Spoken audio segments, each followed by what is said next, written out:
UN staffers. This extraordinary and temporary measure seeks to balance the imperative to stay and deliver with the need to have the safety and security of the UN personnel and its partners guaranteed.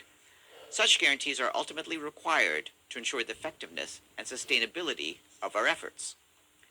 This pause is to give time to the de facto authorities and the United Nations to arrange the release of arbitrarily detained UN personnel and ensure that the necessary conditions are in place to deliver critical humanitarian support guided by the principles of impartiality, neutrality, independence, and humanity. The United Nations remains fully committed to assist the millions of people in need across Yemen. 6 UN personnel were recently detained in Sada, Yemen, impacting operational capabilities. Last month, the UN halted travel to Houthi-controlled areas.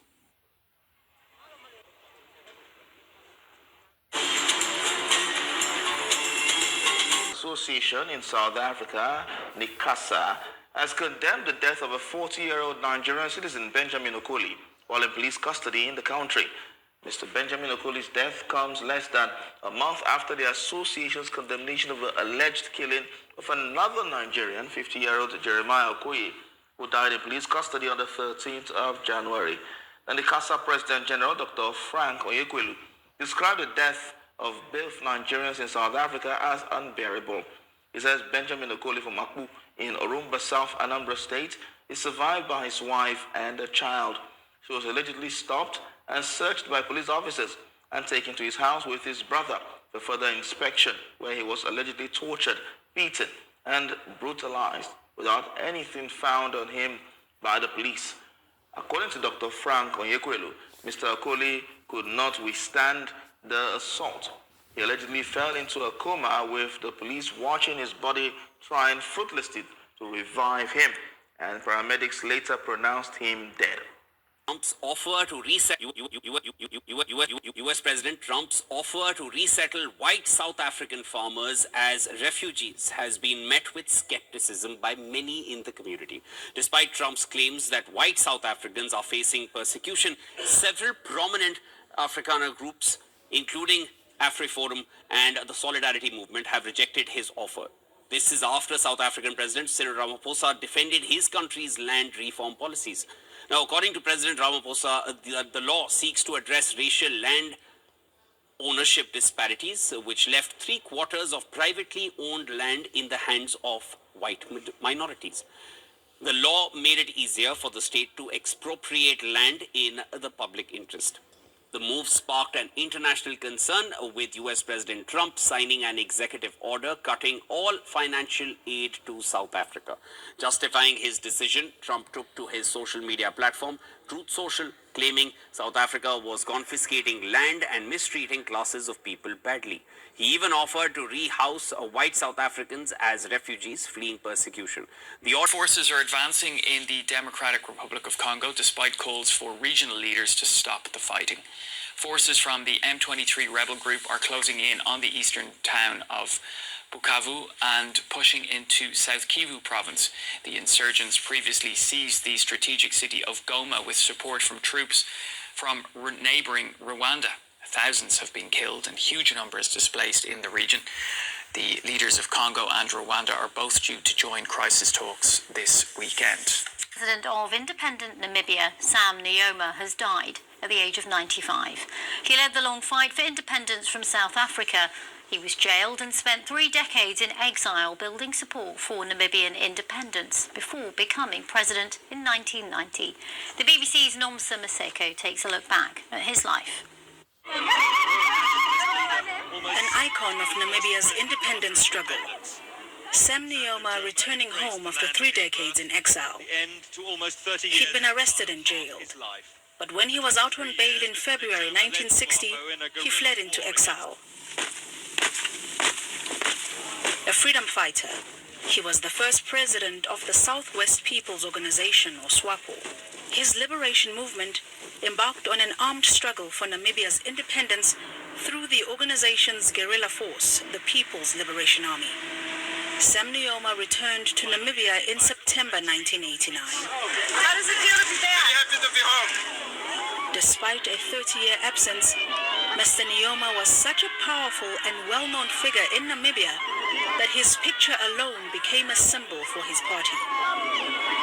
Completing his lifelong dream, Mr. Nyoma ran for election as president in the country's first independent elections in 1989.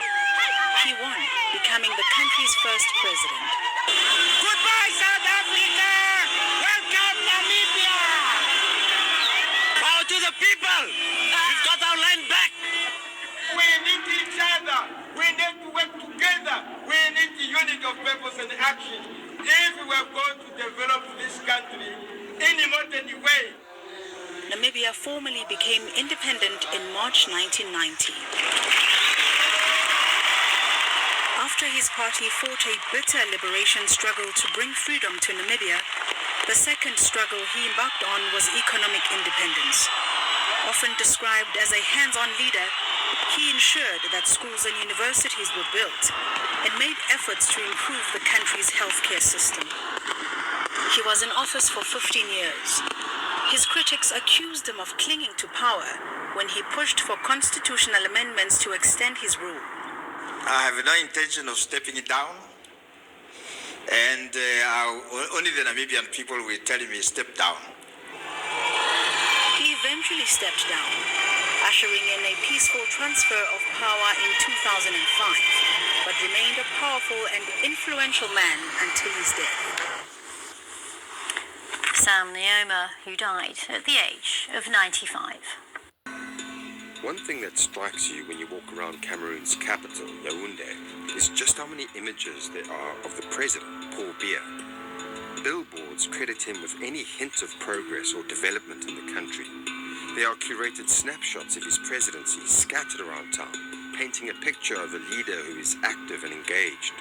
But the irony is that while Cameroonians are bombarded with these images every day, they very rarely get to see their president in person. This hyper-presence of Biya's image, even though he himself is absent, is not only ironic. It's an irony within the tragedy because he's an absent president, absent in decision-making, absent in the management of the country. Simply put, this is a caricature of a dictatorship. La caricature d'une dictature. Le couple présidentiel en route pour l'Europe, Paul et Chantal Biya ont quitté le Cameroun cet après-midi pour un séjour privé dans une ambiance de départ très conviviale à l'aéroport international de Yaoundé-Nsimalen. What we hear is national radio announcing the president has left the country for a brief private stay in Europe. You don't know whether the president has gone to which European country. You don't know what has taken him there. So they use billboards, they use all the messages, all the propaganda to give a semblance of someone who cares for the people, but which is a sharp contrast of what the president is. For decades, Cameroonians have seen their president 2, 3, a maximum of 5 times a year. They are the official speeches of 31st of December and 11th of February. We may catch a glimpse of him as he lands from a visit, and he may say 1 or 2 words to the press as he walks down from the plane. So he has always been absent from the public stage, but we knew he was there. People were sure that he was alive. That assumption was put to the test last year. In early September, Paul Biya attended the China-Africa Forum in Beijing. He then vanished for 42 days. Not only was he absent, he was delinquent on his presidential duties. He was announced to be at the UN. He did not show up. He was announced to be at a conference in France. He did not show up. So this is what caused a lot of debate about whether he was alive or not, which is the most ridiculous thing for a country, that we should be debating whether our president is alive or not. Paul Biya could have ended all of that speculation with a public appearance. He chose not to. Instead, his government, the ruling Cameroon People's Democratic Movement, or CPDM, banned the country's media from reporting on his health. Consider the position that put journalists in. Their 91-year-old president, who had ruled Cameroon for 42 years, was missing for 6 weeks. and they weren't allowed to mention it. About the level of media freedom in Cameroon, that an executive gets up in the morning and signs an order saying the media should not report about a certain topic, a topic that is of interest to the people. The people have the right to know where the president is. The people have the right to know if the president is well or unwell. The media may be banned from reporting on the president's health, but Cameroonians know that Bia's days are numbered, and there's no succession plan in place. So factions within the ruling party have begun to jostle for position to keep their access to state resources. There's a power struggle underway, one that is having dire consequences for journalists. The special sitting is because of recent casualties incurred by the South African National Defence Force in the DRC and the implications for the Defence Force. Alongside soldiers from other southern African nations, the servicemen were deployed to the Eastern Democratic Republic of Congo as part of a peacekeeping mission. Now, the deaths instigated calls from members of parliament for clarity on the well-being of SANDF soldiers in the DRC. Members of parliament have criticized the unfunding of the SANDF, saying that the capacitation of deployed members is sacrosanct. The Portfolio Committee on Defence and Military Veterans and the Joint Sitting Committee on Defence have called for an investigation into the tragic events, as well as a closed meeting with the SANDF to enable it to give more details on operational matters and defence intelligence. The river is so afraid of the Agori.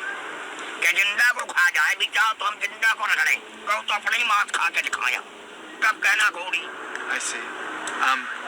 Why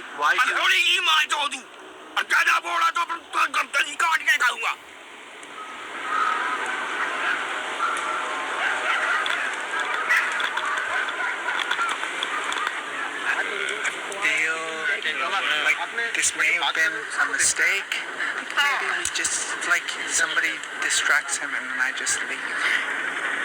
Let's see where it goes. We can be polite. I can be very polite about it.